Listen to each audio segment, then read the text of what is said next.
everyone, Bethany here, and welcome to today's video. I am joining the members of the Card Hopping A Year of Fun and Techniques, and today's theme is snow, and the technique I've chosen is a splatter. So I'm going to do a few different plays on the splatter, but I'm mostly going to use this Altenew Globe Builder set. It's a die set, and I'm also going to use this Maker Forte. It's called Distressed Plaid. So we're going to use that plaid today. So let's get started. So one thing I am using is a brown piece of paper, and I threw it through my Cuttlebug using this Sizzix Holtz embossing folder. Now it is a tiny embossing folder, so I basically made it like it's wood slats, and then I'm going to die cut the base out using this wood texture. It may not work, I don't know, but I thought it would be something a little bit fun and different. And this is what it looks like when it comes out of the die. It's not too bad. I think I like it. And one tip I also do have for you is if you have smaller dies and your paper sticks in, make sure you have something like a picker poker here to help you pop that die cut paper out. It doesn't take too much effort, but sometimes when those very, very thin lines happen, it does become a little bit difficult. So now what I'm going to do is, before I assemble this little globe, I'm going to do my first set of splattering. I'm going to use the Icy Mist and Vegas strip from the Color Hive Maker Forte inks. I'm going to use my lighter color first, Icy Mist, and I'm just going to ink blend right into the middle. These inks are super juicy and I absolutely love them. I like the subtlety of this Icy Mist. It's not necessarily a pale blue, but it is a lighter blue, which is perfect for what I'm going for. I want a nice little snowy winter scene. And then when I add the Vegas strip, it's really going to volumize that blue hue. And you could keep it simple like this, but because that would be a perfect coloring, and I'll hold it a little closer so you can see, but that would be a really nice coloring for something that you want to keep mostly white, but you want that little hint of highlight and shadow. So I'm not going to change my brush because they're such similar colors, but I'm going to bring in the Vegas strip and just coming in gently on the edges. I'm going to swirl my brush. Some of the color will be cut off by the outside die of the globe itself, which is blue, and I may add a little bit of highlight and shadow to that one too. We shall see how ambitious I get. And if you're like me and you just got yourself a little swirl line, that's okay. Just keep swirling your brush and you'll end up blending it back out. No big deal. And I can hear the Amazon trucks. We live 2 minutes away from an Amazon distribution center. That's what they're called. And yeah, we can hear when Amazon is coming down the way. It's very frequent in our neighborhood. It seems. I'm sure that's the way with everyone this time of year, but I feel like we actually have less Amazon trucks here than when it's Prime days. Oh, the Amazon trucks are just everywhere. I'm going to bring in a little bit more color right to the top of the glass, trying not to leave my fingerprints behind, but now that I have a hue and blend that I am satisfied with, I'm going to do my first splatter look. And all I'm going to do is take a dollar store brush and I'm going to spritz it with some water. And I'm going to make sure I have paper towel handy as well. And I'm going to take my brush and I'm just going to take the excess off the base of it, but I'm going to just tap it lightly at first to make sure that I'm not overdoing it. but then I'm gonna beef it up just a little bit because I want it to actually show when I do this.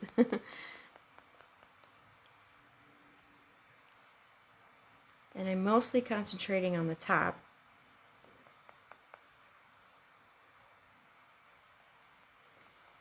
I'll get to the bottom later, but...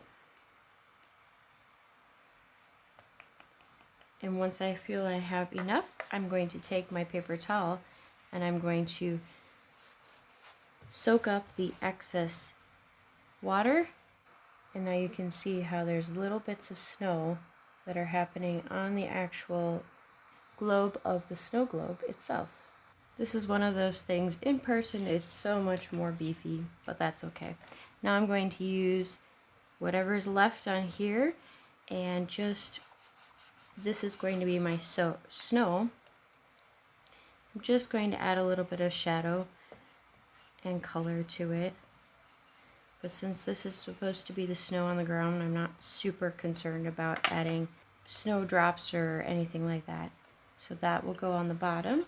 This, I'm going to add some of that blue because I didn't realize that next to my colors I've chose, this starts looking teal, even though in person it's more of a brighter blue. I'm grabbing a little bit of water so I can get some distressing too going on the edge. And I might actually need a little bit more from the pad itself because I don't have a super huge amount of excess.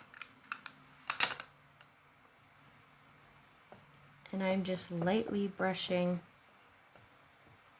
on some color, enough that it looks like it ties in with the overall look. There we go. Now, making sure I don't place anything in that little pile of water, I'm going to take my little tree here and I'm going to add one of my favorite tips for the snow addition is to use a white jelly roll pen. And you just add little snow coverings onto the trees. And since this is a more spiny tree, I'm making my strokes follow along where the branches are, trying to put heavier amounts on where the tops of the tree branches are. But I'm following basically the strokes that the tree has. And now I am ready to assemble the look.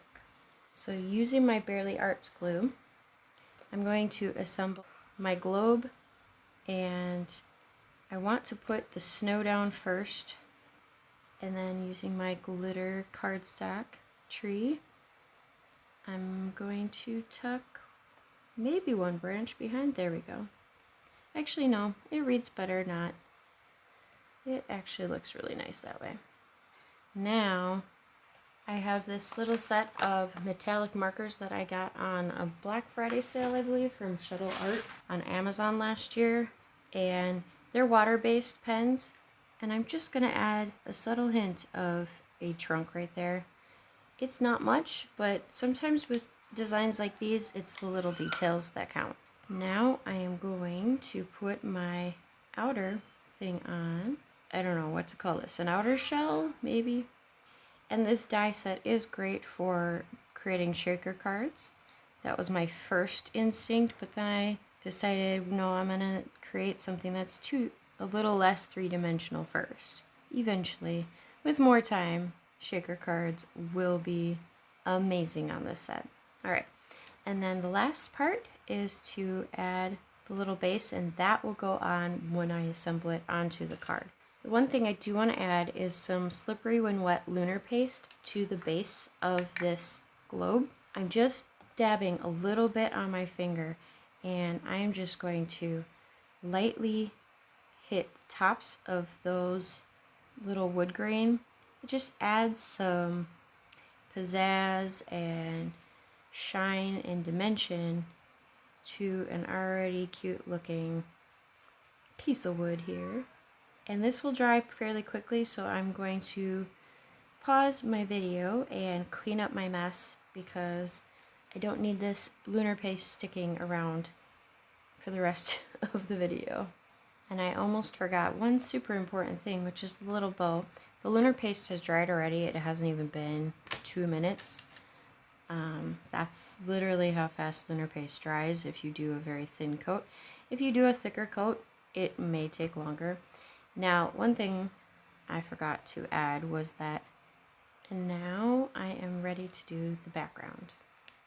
I am going to start with this red for the card front, and I already have little bits of splatter. Apparently I got too aggressive with some white pigment ink earlier this week. That's okay. And I'm going to use the Distress Plaid, that white rubber, and putting it on an acrylic base from Simon Hurley. I really love this one. It's super giant and super fun. We're just going, it has little splatters already on it, but we're just going to beef up the splatters a little bit. And grabbing the Palm Tree Color Hive ink, I'm just going to put some ink down. And I like that this has already got the distressed look going on for me, so I don't have to try too hard to finish a distressed look here, which is a nice offset for this pretty little globe on the side.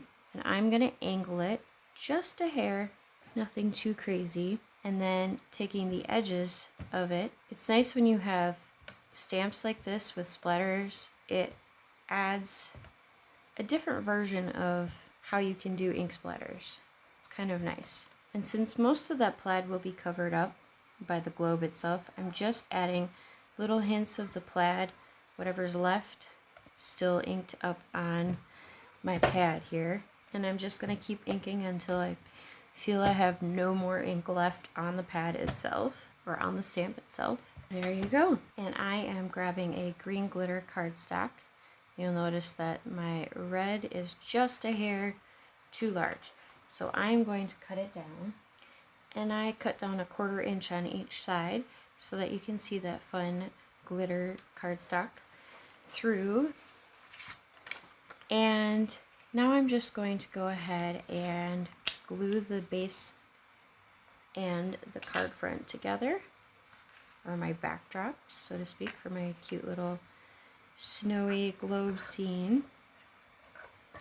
I don't know why, but I seem to have a lot of snow globe things. That apparently is my favorite Christmas look. I have dies, I have various stamp sets, and I also have stencil sets that seem to get the most use.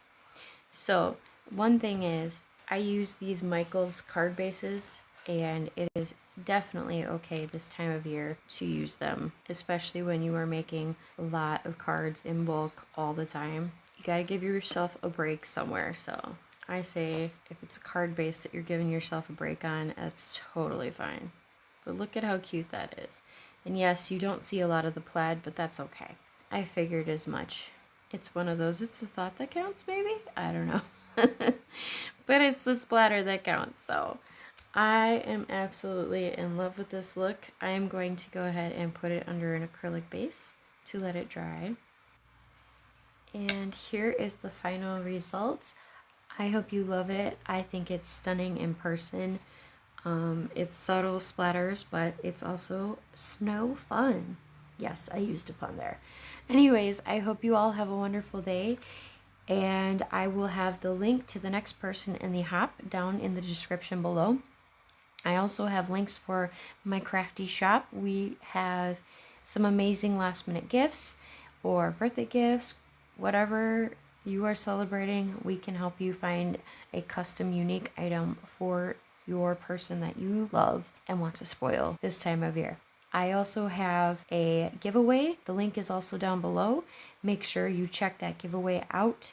It will go away, I believe. I closed it on the 17th, so you have just a little bit more time to get in on the giveaways. And there will be 2 giveaways, so you don't want to miss out. I will also have affiliate links down below, so if you shop some of the places that I shop, please feel free to use those links to help support this channel and my little amazing family. Don't forget to find the joy in your day, and happy making. Bye! I am joining who am I joining today? This Sizzix Tim Holtz die, or this isn't a die. It's Prime Days. Oh, the Amazon trucks. Don't mind me knocking everything over.